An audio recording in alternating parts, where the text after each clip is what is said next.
Assalamualaikum warahmatullahi wabarakatuh. Nama saya Muhammad Ilham Gifari Hakim dan kali ini saya akan membahas mengenai bantahan terhadap pokok perkara.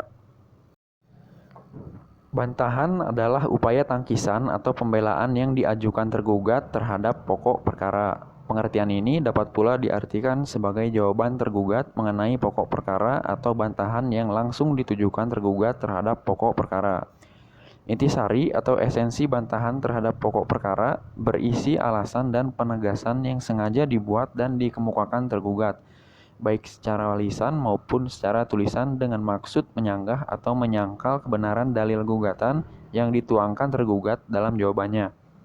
Dengan kata lain, bantahan terhadap pokok perkara disampaikan dalam jawaban tergugat untuk menolak dalil gugatan penggugat. Secara teknis, pemeriksaan perkara menjalani proses jawab-menjawab pada sidang pengadilan sebagaimana digariskan dalam ketentuan pasal 142 RV yang menegaskan para pihak dapat saling menyampaikan surat jawaban serta replik dan duplik. Hal ini berkaitan dengan isi jawaban. Jawaban tergugat dapat diklasifikasikan sebagai berikut. Yang pertama, jawaban berisi pengakuan atau bekentenis. Tergugat boleh dan dibenarkan memberi jawaban yang berisi pengakuan atau confession terhadap sebagian maupun seluruh dalil gugatan penggugat. Tergugat harus sadar bahwa pengakuan terhadap dalil gugatan yang disampaikan dalam jawaban ataupun duplik erat kaitannya dengan sistem pembuktian. Sampai sekarang, pasal 164 HIR dan pasal 1866 KUH Perdata masih menempatkan pengakuan sebagai alat bukti. Yang kedua, jawaban berisi membantah dalil gugatan. Inilah yang disebut bantahan terhadap pokok perkara atau verwer ten principle. Semua dalil gugatan penggugat dibantah keberadaan dan kebenarannya. Sasaran bantahan secara teori dan praktik ditujukan kepada dua hal, yaitu yang pertama, kebenaran dalil gugatan, dan yang kedua, arah kejadian atau fakta hukum. Oleh karena itu, tergugat harus mempersiapkan dengan jeli dan cerdas dalam mempersiapkan alat bukti pada proses pembuktian untuk mendukung bantahannya terhadap dalil gugatan penggugat. Sebagai tambahan penjelasan, perumusan bantahan dapat dalam jawaban disertai dengan eksepsi. Jawaban dengan pola seperti ini harus dirumuskan secara sistematis sehingga jelas bagian mana yang berisi eksepsi dan bagian mana yang memuat bantahan pokok perkara. Tujuannya adalah memudahkan hakim dalam mempelajarinya. Lalu yang terakhir, yang ketiga, jawaban tidak memberikan pengakuan ataupun bantahan. Sikap lain yang dapat dipilih tergugat adalah tidak mengakui dan tidak membantah. Jawaban hanya berisi pernyataan, menyerahkan sepenuhnya kebenaran gugatan kepada hakim, atau disebut revert an het oordeel des recht. Jadi, tergugat menyerahkan sepenuhnya penilaian kebenaran dalil gugatan kepada hakim. Dengan sikap tergugat seperti ini, tergugat harus memperhatikan bahwa sikap itu dinyatakan secara tegas dalam jawabannya. Oleh karena itu, sikap menyerahkan sepenuhnya pada kebijaksanaan hakim untuk menilai kebenaran dalil gugatan tidak dapat diterapkan secara diam-diam. Pada sisi lain, hakim tidak diperbolehkan untuk menilai sikap penyerahan penilaian dari tergugat sebagai pengakuan karena sikap tergugat tersebut tidak dapat dijadikan sebagai alat bukti untuk menguatkan dalil gugatan. Dalam HIR dan RBG, tidak ada ketentuan yang mewajibkan tergugat untuk menjawab gugatan penggugat. Dalam pasal 121 ayat 2 HIR dan pasal 145 ayat 2 RBG, hanya menentukan bahwa tergugat dapat menjawab baik secara tertulis maupun secara lisan.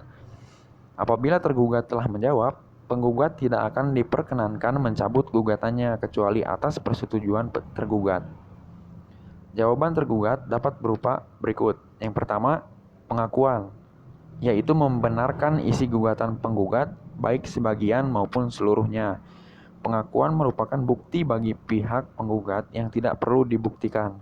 Pengakuan itu harus dibedakan dari reverte. Baik pengakuan maupun reverte merupakan jawaban yang bersifat tidak membantah. Perbedaannya adalah pengakuan merupakan jawaban yang membenarkan isi gugatan. Adapun reverte adalah menyerahkan segalanya pada kebijaksanaan hakim, tidak membantah dan tidak membenarkan, jadi tergugat hanya menunggu putusan hakim. Biasanya dilakukan oleh tergugat yang tidak berkepentingan langsung. Tergugat masih berhak membantah pada tingkat banding. Yang kedua, bantahan atau verwer adalah sangkalan terhadap isi gugatan. Cara mengajukan bantahan antara lain adalah yang pertama, menurut putusan Raad van Justiti Jakarta tanggal 1 April 1938 bahwa bantahan atau sangkalan tergugat itu harus disertai alasan-alasan apa sebabnya ia menyangkal. Sangkalan yang tidak beralasan dapat disampingkan oleh hakim. Yang kedua, menurut pasal 113 BRV mensyaratkan agar bantahan tergugat itu disertai dengan alasan-alasan. Bantahan pada hakikatnya bertujuan agar gugatan penggugat ditolak. Bantahan terdiri atas sebagai berikut. Yang pertama, tangkisan atau disebut eksepti adalah suatu sanggahan atau bantahan dari pihak tergugat terhadap gugatan penggugat yang tidak langsung mengenai pokok perkara yang berisi tuntutan batalnya gugatan. Lalu yang kedua, sangkalan atau verwer ten principi adalah sanggahan yang berhubungan dengan pokok perkara. Tangkisan terdapat beberapa macam sehubungan dengan jawaban tergugat. Yang terpenting adalah eksepsi mengenai kompetensi pengadilan yang dibedakan menjadi 1. Eksepsi mengenai kompetensi relatif adalah bukan wewenang Pengadilan Negeri Palembang, tetapi wewenang Pengadilan Negeri Muara Enim. Yang kedua, eksepsi mengenai kompetensi absolut adalah bukan wewenang Pengadilan Negeri, tetapi wewenang Pengadilan Agama. Dalam eksepsi kompetensi relatif harus diajukan pada permulaan sidang, sedangkan pada eksepsi kompetensi absolut dapat diajukan setiap saat sepanjang persidangan. Bahkan di sini hakim wajib secara ex officio menolak jika ia merasa tidak berwenang tanpa menunggu eksepsi. Eksepsi dapat dibagi menjadi yang pertama, eksepsi prosesual, yaitu eksepsi yang berdasarkan hukum acara atau proses tidak langsung mengenai pokok perkara. Yang termasuk dalam eksepsi ini adalah A. Eksepsi deklinatoir adalah tangkisan yang bersifat mengelakkan. Eksepsi deklinatoir ini merupakan eksepsi tentang tidak berkuasanya hakim yang relatif dan absolut. Lalu eksepsi bahwa perkara yang sama sudah diputus atau disebut nebis in idem exceptievan gewi dezac. Lalu eksepsi bahwa gugatan batal atau disebut nietig. Lalu yang B, eksepsi disqualificatoir.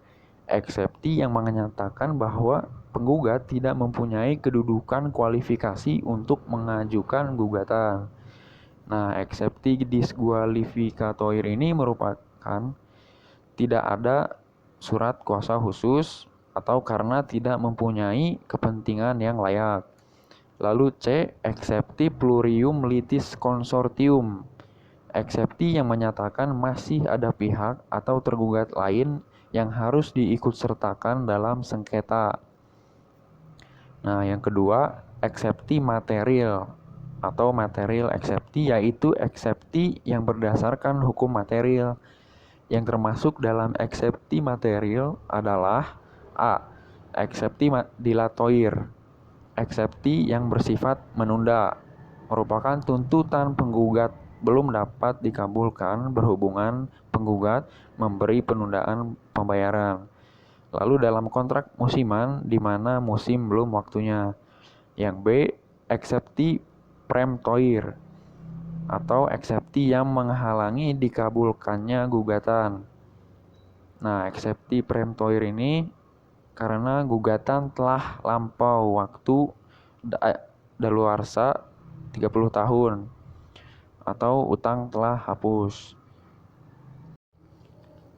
Dengan demikian, eksepsi prosesual merupakan upaya menuju tuntutan agar hakim menerima gugatan. Apabila pernyataan tidak diterima, berarti suatu penolakan terhadap pokok perkara. Dalam hal ketidakwenangan hakim atau batalnya gugatan, hakim bukan menyatakan tidak diterimanya gugatan, melainkan menyatakan dirinya tidak berwenang atau menyatakan gugatan batal.